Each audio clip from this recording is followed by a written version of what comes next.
नमस्ते मातृभूमि, नमस्ते वसुंधरा। आज हम वृश्चिक लग्न के जो जातक हैं, इनके जीवन में शनि का जो राशि परिवर्तन होने वाला है, चतुर्थ भाव से ये शनि देव आपके पंचम भाव में प्रवेश करने वाले हैं। इसके क्या कुछ शुभ अशुभ प्रभाव होंगे, क्या कुछ परिवर्तन इनके जीवन में होंगे, इसके बारे में हम चर्चा करेंगे। 29 मार्च 2025 से लेकर के 2 जून 2027 तक शनिदेव मीन राशि में रहने वाले हैं।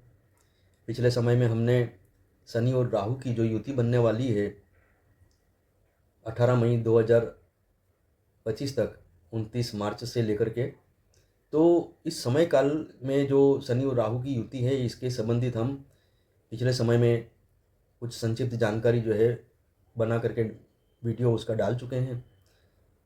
अब हम यहाँ बात करने वाले हैं शनि का जो राशि परिवर्तन होने वाला है। शनि देव पूरे 2.5 साल जो मीन राशि में गोचर करने वाले हैं, तो किस नवांश से क्या लाभ देंगे, क्या कुछ कष्ट देंगे, तो वो सब चर्चा हम करेंगे।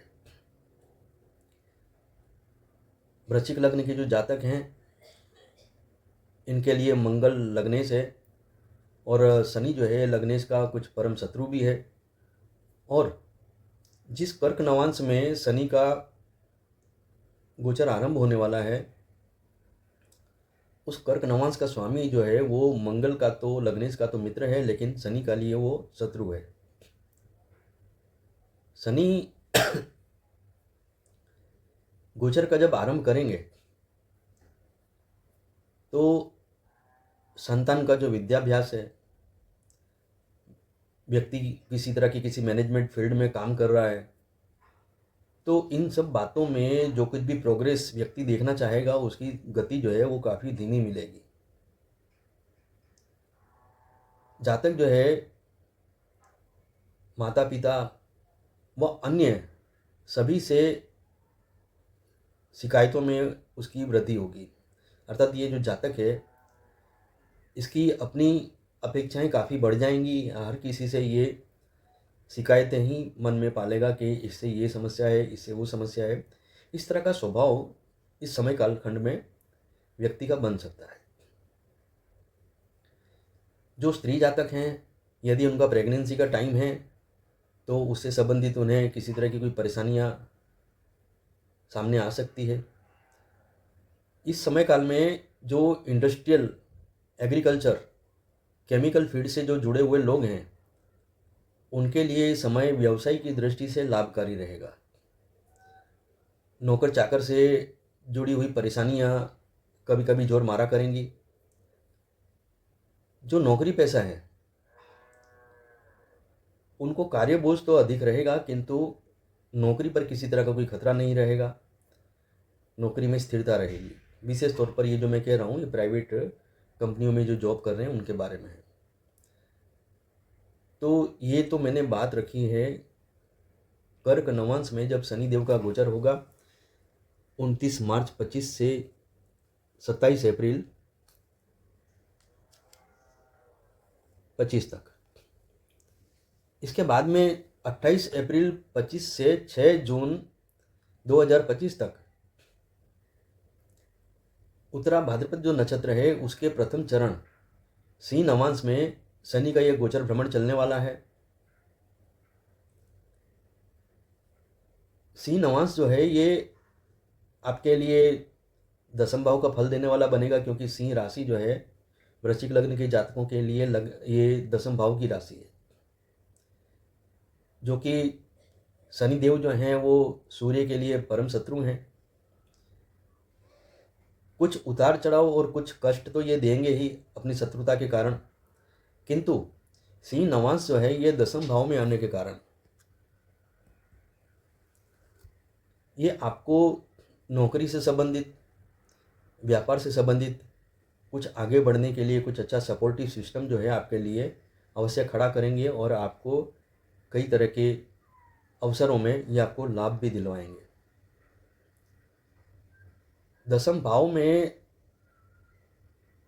जो सिंह नवांश पड़ता है, सिंह राशि जो पड़ती है, और सिंह नवांश में शनि देव के चलने के कारण यहाँ एक बात अवश्य होगी कि आप जो सोचोगे, जिस दिशा से सोचोगे, उस दिशा से ना सही पर किसी और दिशा से आपको कुछ लाभ अवश्य मिलेगा। इस समय काल में माता व भाई बहनों से आपकी समस्याएं बढ़ सकती हैं। आपको समाधानकारी वृत्ति को अपनाना होगा। बात को लंबा खींचने की जगह बाद में देखेंगे, बाद में सोचेंगे कहकर आप टाल दें, बहस को आगे ना बढ़ाएं। इसके बाद हम ये जो सीन अमांस है ये 28 अप्रैल 25 से 6 जून 25 तक चलने वाला है, जिसके बारे में मैंने अभी बात की। अब इसके बाद में आता है कन्या नवांश। कन्या नवांश जो है ये आपका 7 जून 2025 से 12 जुलाई 2025 तक चलेगा। वृश्चिक लग्न के जो जातक हैं इनके लिए कन्या नवांश जो है ये लाभ नवांश बनता है। जैसे सिंह राशि आपके 10वें भाव में है तो सिंह नवांश आपके लिए कर्म नवांश बना था। वैसे ही कन्या राशि जो है आपके लाभ भाव में है तो लाभ नवांश कहलाएगा। तो लाभ नवांश में जब शनिदेव गोचर भ्रमण करेंगे तो बुध जो है ये शनि का मित्र है और बुध जो है ये मंगल का तो शत्रु है, लेकिन लाभ नवांश का स्वामी होकर के वो लाभ देने के लिए बाध्य है। तो इस समय में विशेष तौर पर जीवन साथी से संबंधित, ससुराल पक्ष से संबंधित किसी तरह की कोई सुख की प्राप्ति होगी, अनुकूलता की प्राप्ति होगी, कुछ अच्छे तालमेल की संभावनाएं बनेंगी। कुछ आकस्मिक लाभ इस समय काल में होने की संभावनाएं बहुत ज़्यादा रहेंगी, क्योंकि शनि जो है ये बुध के मित्र हैं और बुध जो है यहाँ वृश्चिक लग्न के जातकों के लिए अष्टम भाव का स्वामी भी है और लाभ भाव का स्वामी भी है। तो कुछ हिडन लाभ आपको मिलेंगे, कुछ ऐसे सोर्स से आपको इनकम प्राप्त हो सकती है या कुछ अवसर प्राप्त हो सकते हैं कि जो एकाएक आपके सामने आकर खड़े हों। तो ये संभावनाएं यहाँ पर अवश्य बन सकती है। जो अविवाहित हैं उनके लिए विवाह होने की संभावना भी इस समय काल में बनने की पूरी गारंटी है कि काफ़ी चांसेस हैं। 13 जुलाई 2025 से शनिदेव वक्री होने वाले हैं। ये 18 नवंबर 2025 तक वक्री चलेंगे। 18 नवंबर 2025 तक वक्री चलने के बाद में ये मार्गी होंगे। अब 13 जुलाई से 18 नवंबर तक जो ये वक्री चलने वाले हैं, तो इस वक्रत्व के बारे में जो जानकारी है ये उसी समय में हम रखेंगे कि जिस समय में ये वक्री होने वाले होंगे। अभी यदि हमने आपको बता भी दिया तो फिर आप भूल भी जाएंगे। इससे बेहतर यही होगा कि जिस समय में ये वक्री होने वाले हैं उस समय हम इसकी जानकारी आपको देंगे। आगे हम बात करते हैं कि शनिदेव जब मार्गी होंगे तो ये मार्गी होंगे उस समय 19 नवंबर 2025 का दिन होगा। अब जब ये मार्गी होंगे उस समय में ये कर्क नवांश में जा पहुँचे होंगे वक्री अवस्था में। जब वक्री हुए 13 जुलाई को तो ये उस समय कन्या नवांश में थे। कन्या नवांश से ये सिंह नवांश में गए, सिंह नवांश से ये कर्क नवांश में गए।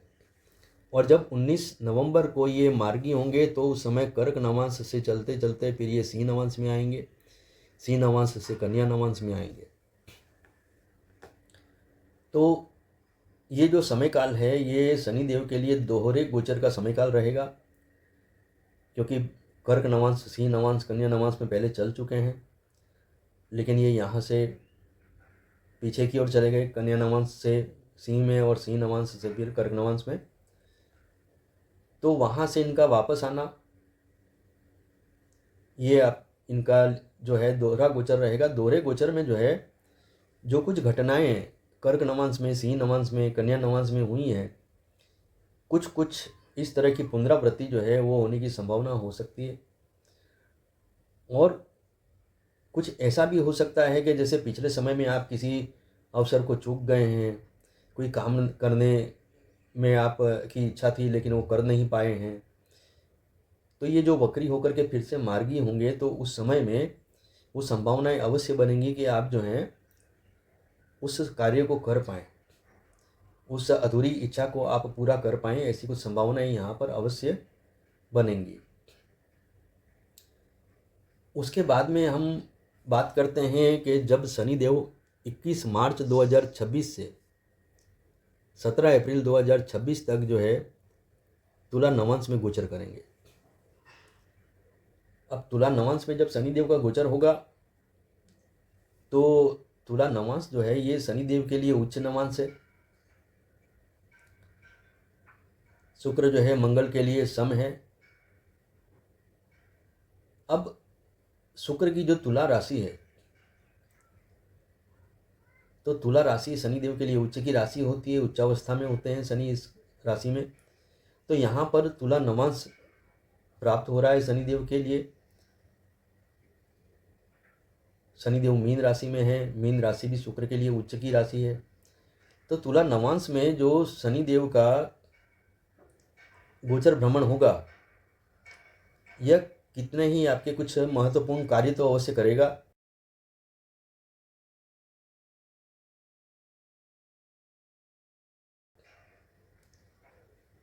और ऐसे कार्य होंगे आपके कि जिसे कभी जीवन में आप भूल नहीं पाएंगे, कि कई सालों के बाद में भी आप याद करेंगे कि वो एक समय था, उस समय मेरा ये काम हुआ था।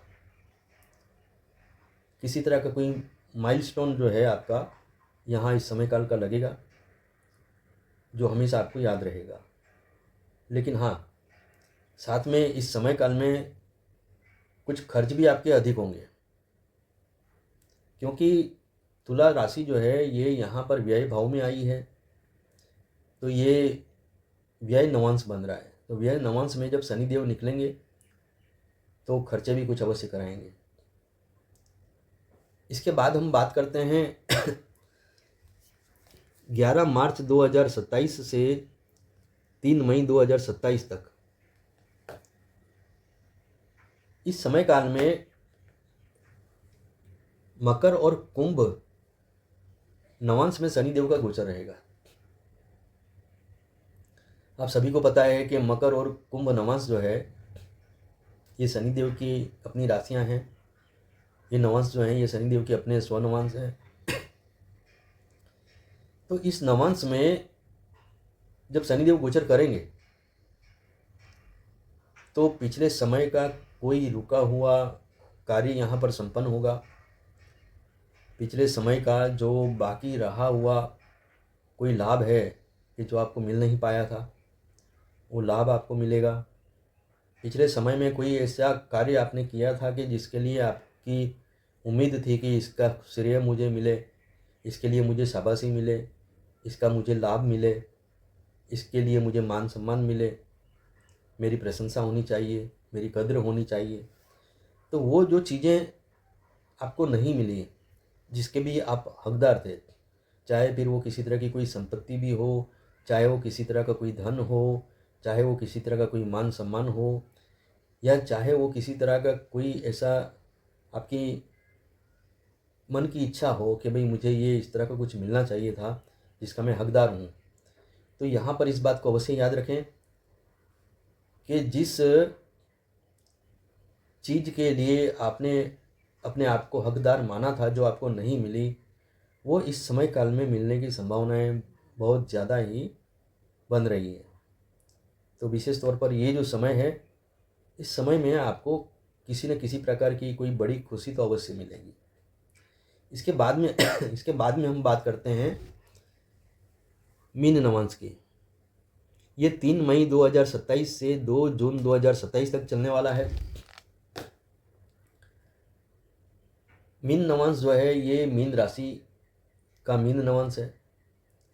तो यहाँ पर जो है शनि बहुत अच्छी स्थिति में है, तृतीय भाव के स्वामी होकर के वहाँ से तृतीय भाव में अर्थात पंचम में है। और अपनी जो कुंभ राशि है, मूल त्रिकोण राशि है, उससे द्वितीय भाव में है। पंचम भाव में जो कि शनिदेव जो हैं कुछ पेट से संबंधित, गैस से संबंधित कुछ समस्याएं दे सकते हैं। लेकिन यहाँ पर मीन नवांश में जब ये आएंगे तो उस समय आपको कोई विशेष लाभ, विशेष सफलता और उससे भी बढ़कर कुछ ऐसा कार्य होना कि जिससे आपको सुकून की प्राप्ति हो, जिससे आपको एक दिली खुशी मिले। तो ये जो बात है ये यहाँ पर आपकी अवश्य आपको प्राप्त होगी, क्योंकि ये सही बात है कि कई लोग जो हैं कई तरह के खर्चे करते हैं, लेकिन थोड़ी देर के बाद में फिर जो है उस चीज़ से उसका रस कम हो जाता है। कहीं घूमने जाते हैं, कुछ देर तक वहाँ रहने के बाद में फिर मन उचाट होने लगता है। लेकिन यहाँ पर कुछ ऐसी बात होगी कि चाहे कोई छोटी चीज़ मिले कि चाहे कोई बड़ी चीज़ मिले, लेकिन कोई वो ऐसी चीज़ होगी, कोई वो ऐसा सुख होगा कि जो आपको है लंबे समय तक का एक सुकून देगा। तो यहाँ पर विशेष जो मैं ये कहूँगा कि 3 मई 2027 से 2 जून 2027 तक का जो टाइम है ये आपको किसी तरह का कोई सुकून देने वाला बनेगा। उसके पीछे का एक और कारण भी है कि शनि देव जो हैं जिस समय में भी राशि परिवर्तन करने वाले होते हैं, तो जिस राशि को छोड़ने वाले होते हैं जिस राशि को, तो ये उस राशि से संबंधित किसी न किसी तरह का, उस भाव से संबंधित किसी न किसी तरह का लाभ तो अवश्य देते हैं। जैसे कि अभी ये मीन राशि जी उस समय छोड़ने वाले होंगे 2 जून 2027 को, तो उस समय तक के अंदर में ये आपको किसी तरह का कोई एक लाभ अवश्य देंगे। तो ये जो समय काल है आपके लिए अच्छा साबित होगा। ये अलग बात है कि काल पुरुष कुंडली की ये व्यय भाव की राशि है, तो आपके खर्च भी यहाँ पर अवश्य होंगे। विशेष तौर पर यदि आपकी मेष राशि चंद्र राशि है, या फिर आपकी चंद्र राशि जो है ये सिंह या धनु राशि है, तो शनि का कुछ प्रभाव रहेगा। जैसे कि मेष राशि यदि है आपकी चंद्र राशि, तो शनि की 7.5 शुरू होने वाली है।